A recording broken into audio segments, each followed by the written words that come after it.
남편 휴대폰에서 발견한 충격적 진실. 3년간 바람피운 상대가 내 절친이었다. 완벽한 복수 계획. 사이다 사연. 오디오 드라마입니다. 여보, 휴대폰 좀 빌려줘. 내 건 배터리가 나갔어. 평범한 목요일 저녁이었습니다.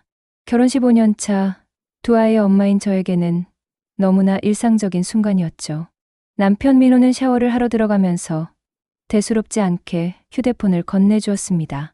그때까지만 해도 제 인생이 완전히 바뀔 줄은 몰랐어요. 띵!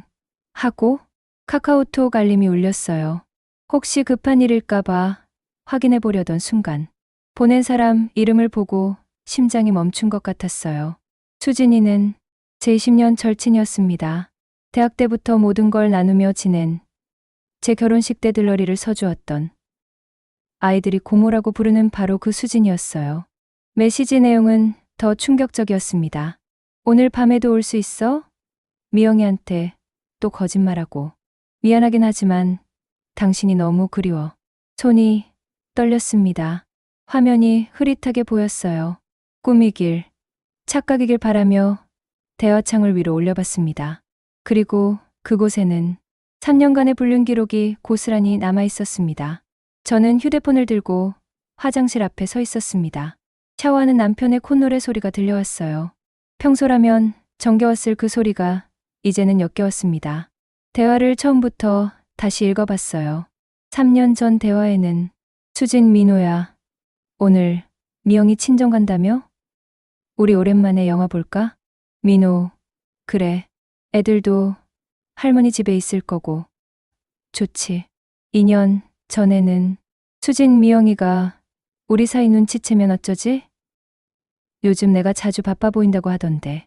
민호. 괜찮아. 워낙 순진해서 의심도 안 해. 미안하긴 하지만 1년 전에는 민호 이번 주말에 애들 데리고 놀이공원 간다며? 나도 따라가서 가족놀이나 해야겠네.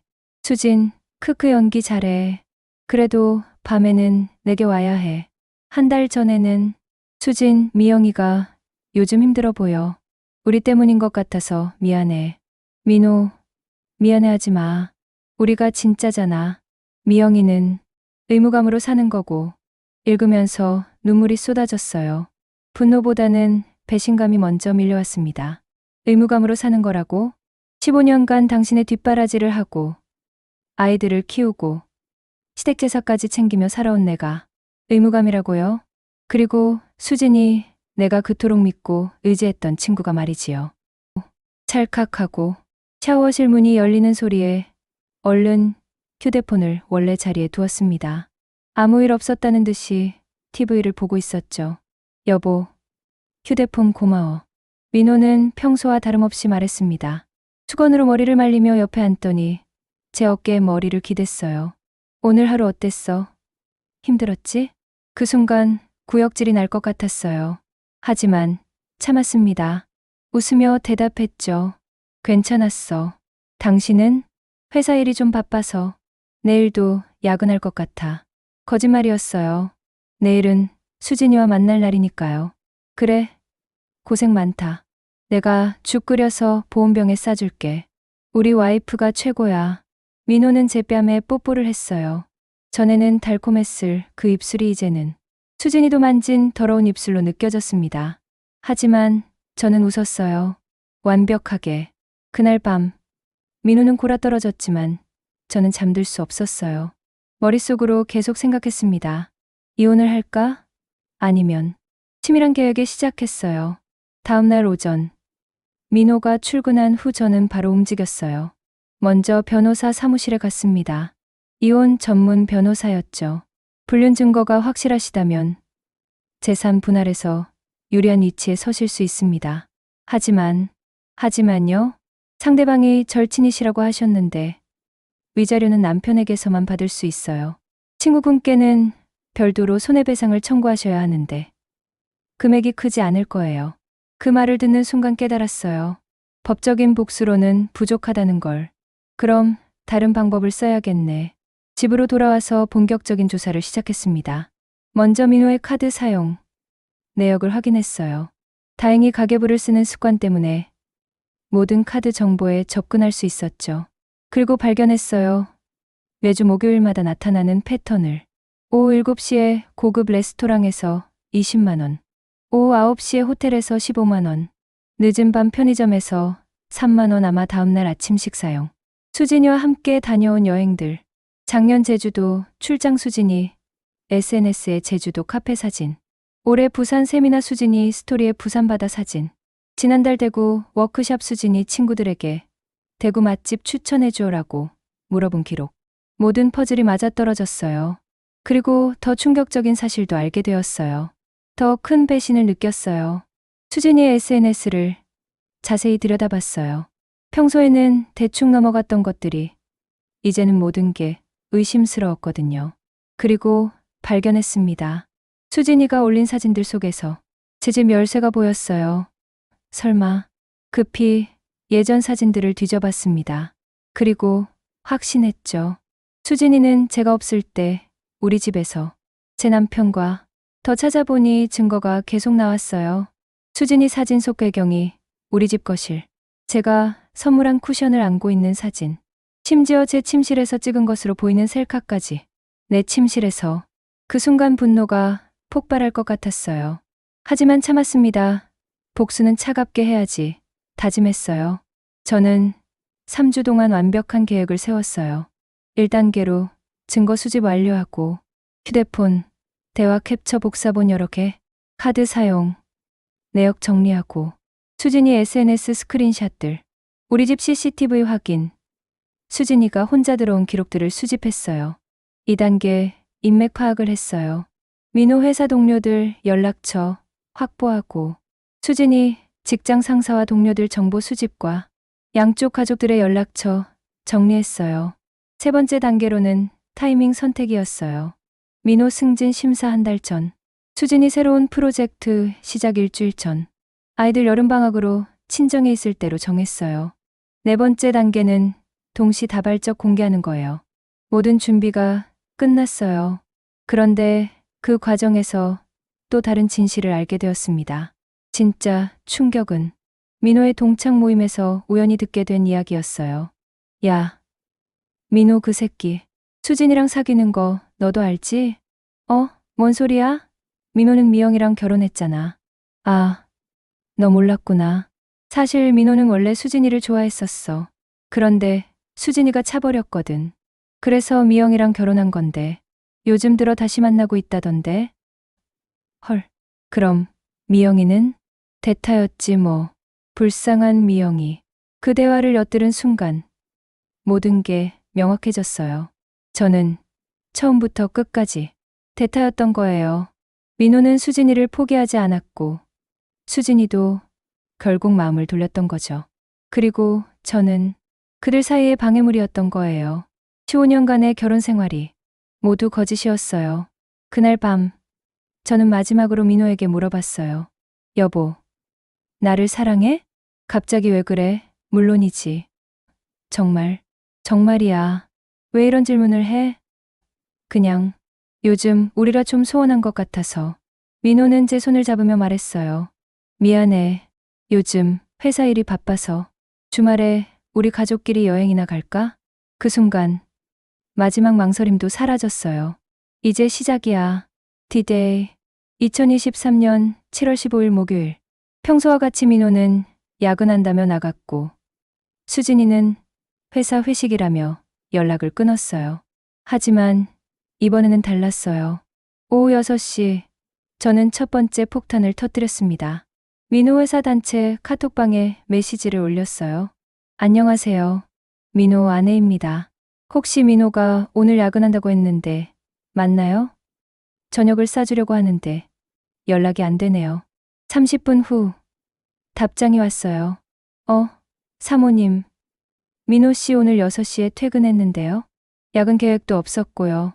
혹시 다른 일정이 있으신 건 아닌가요? 저는 답했어요. 아, 그렇군요. 그럼 제가 잘못 들었나 봐요. 감사합니다. 하지만 민호 동료들은 이미 의심하기 시작했을 거예요. 오후 7시 두 번째 폭탄. 수진이 회사 동료들에게 단체 문자를 보냈어요. 안녕하세요. 수진이 절친 미영입니다. 수진이가 오늘 회사 회식이라고 했는데 갑자기 아파서 병원에 데려다 주려고 해요. 혹시 회식 장소 알 수 있을까요? 답장은 예상대로였어요. 오늘 회식 없는데요. 수진이 6시에 일찍 퇴근했어요. 개인 약속 있다고 하면서. 세 번째 폭탄은 오후 8시. 민호와 수진이 자주 가는 호텔에 전화를 걸었어요. 여보세요. 김민호 고객 확인 부탁드려요. 아내인데 깜짝 이벤트를 준비하려고 해서요. 아, 네. 김민호님 지금 체크인 하셨는데요. 201호실이세요.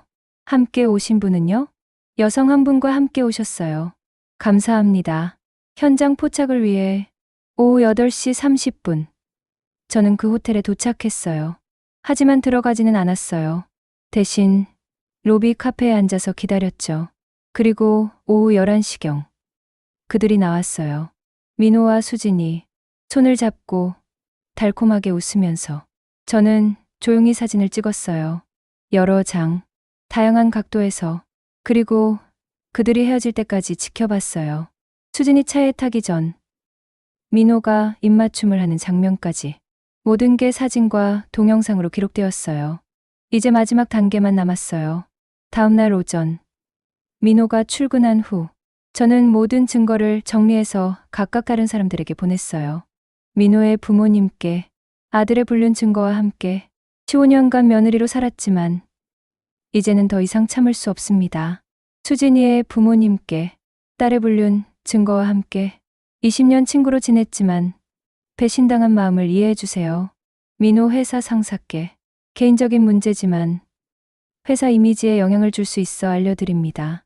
수진이 회사 인사팀께 직장 윤리 문제로 신고드립니다. 우리 공동 친구들께 그동안 숨겨왔던 진실을 알려드려야겠어요.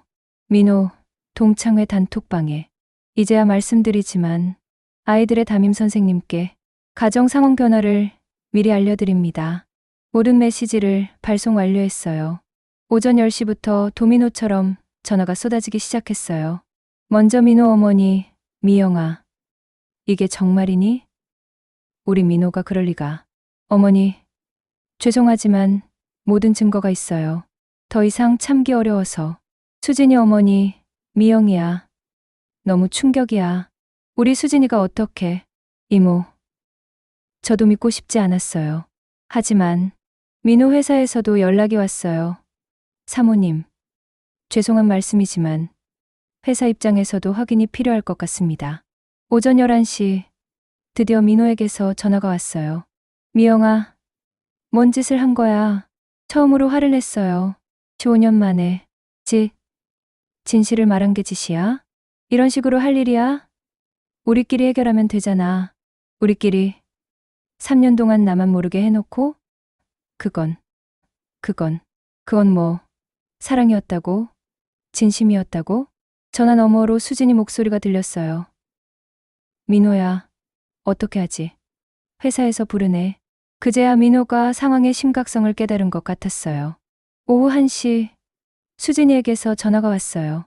미영아, 울음 섞인 목소리였어요. 우리 좀 만나자. 제발, 만나서 뭘 하게. 사과라도 할 거야? 미영아, 내가 잘못했어. 정말 미안해.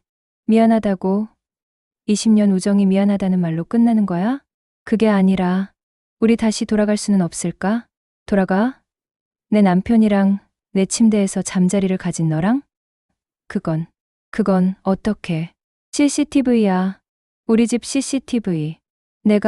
나 없을 때마다 우리 집에 들어온 거 다 찍혀 있어. 전화 너머로 수진이의 울음소리가 더 커졌어요. 미영아, 제발. 나 죽을 것 같아. 죽을 것 같다고? 그럼 나는 뭐야? 3년 동안 바보처럼 당한 나는? 그때 문자가 왔어요. 수진이 회사에서. 수진 씨 출근 정지 조치입니다. 사내윤리 위반 건으로. 수진아, 지금 회사에서 연락 왔을 거야. 출근 정지래. 미영아, 이제 시작이야. 너희가 3년 동안 나에게 한 걸 생각하면 이 정도로는 안 끝나. 전화를 끊었어요.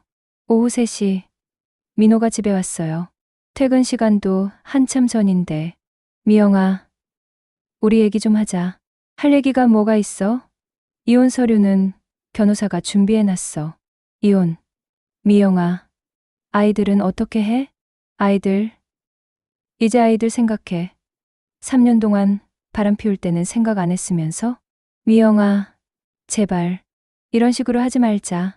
사람들이 다 알게 됐잖아. 알게 된 게 문제야? 바람 피운 게 문제지. 민호 휴대폰이 계속 울렸어요. 확인해보니 회사 상사, 동료들, 친구들 모두가 연락을 하고 있었어요. 회사에서 뭐래? 징계위원회 소집이래. 회사 이미지에 문제가 된다고. 당연하지. 기혼자가 바람 피우고 다니면서 출장비로 불륜 여행 다녔으니까. 그건 어떻게? 카드 사용 내역 다 확인했어. 출장 간다며 회사 법인카드로 수진이랑 여행 다닌 것도 다 증거로 제출했어. 민호 얼굴이 새하얗게 변했어요. 미영아, 이러면 나 회사에서 잘릴지도 몰라. 그럼 잘리겠네. 자업자득이야. 다음 주부터 진짜 지옥이 시작되었어요. 민호와 수진이에게. 민호의 상황은 회사에서 정직 3개월 승진 누락 확정, 동창회에서 퇴출, 동네 아버지들 모임에서도 온따, 심지어 헬스장에서도 시선이 따가워서 못 다님. 수진이의 상황은 회사에서 권고사직 거부 시 징계해고 예정, 대학 동창회에서 연락 차단, SNS 계정 비공개 처리, 댓글 테러 때문, 부모님이 고향에서 눈치 보고 있다며 서울로 올라옴. 그런데 가장 큰 타격은 따로 있었어요. 민호의 어머니가 수진이 부모님께 전화를 걸었거든요. 댁딸 때문에 우리 가문에 먹칠했습니다. 손해배상이라도 해야 하는 거 아닙니까? 그 얘기를 들은 수진이 아버지가 수진이를 집에서 내쫓았다고 하더라고요. 완벽한 복수의 완성을 위해 한 달 후 저는 새로운 계획을 실행했어요. 수진이가 새로 시작하려던 사업 파트너들에게 연락을 했거든요. 안녕하세요. 수진이 절친이었던 미영입니다. 혹시 수진이와 사업하시려는 건 아니시죠? 아, 네, 맞는데요. 그럼 이것부터 보시고 결정하세요. 수진이의 불륜 증거와 함께 제가 추가로 조사한 자료들도 보냈어요. 수진이가 이전 직장에서도 유부남과 문제가 있었다는 소문, 신용카드 연체 기록, 사업 자금으로 쓰려던 돈이 실은 민호에게서 받은 것. 며칠 후 수진이에게서 절망적인 전화가 왔어요. 미영아, 제발 그만해줘. 이제 정말 갈 곳이 없어. 갈 곳이 없다고? 그럼 민호 집으로 가면 되잖아. 진정한 사랑이라며? 민호는 이제 나를 피해. 회사 문제 때문에. 아, 그래? 사랑이 그 정도였구나. 실제로 민호는 수진이와 연락을 끊었어요. 자기 상황이 더 급해지니까. 2개월 후 저는 마지막 카드를 꺼냈어요. 민호와 수진이가 만나던 호텔, 레스토랑, 모텔들의 CCTV를 확보했거든요. 개인정보 전문가 친구의 도움으로. 그리고 그 영상들을 정리해서 민호의 승진 심사 전날 회사에 익명으로 제보했어요. 동시에 수진이가 면접 보려던 새 회사에도 같은 자료를 보냈고요. 결과는 예상대로였어요. 민호 승진 완전 물거품, 좌천 발령, 지방 근무. 수진이 면접 탈락, 업계 블랙리스트 등재됐어요. 3개월 후 민호가 무릎을 꿇었어요. 미영아, 제발. 나 정말 잘못했어. 다시 한 번만 기회를. 기회? 3년 동안 매일매일 기회를 줬는데 그때는 내가 정신이 없었어. 수진이가 자꾸 유혹해서. 아, 이제는 수진이 탓이야? 참 대단하네. 미영아, 아이들은 어떻게? 아빠 없이 자라게 할 거야? 아빠? 바람 피우는 아빠가 있는 게 낫겠어? 없는 게 낫겠어?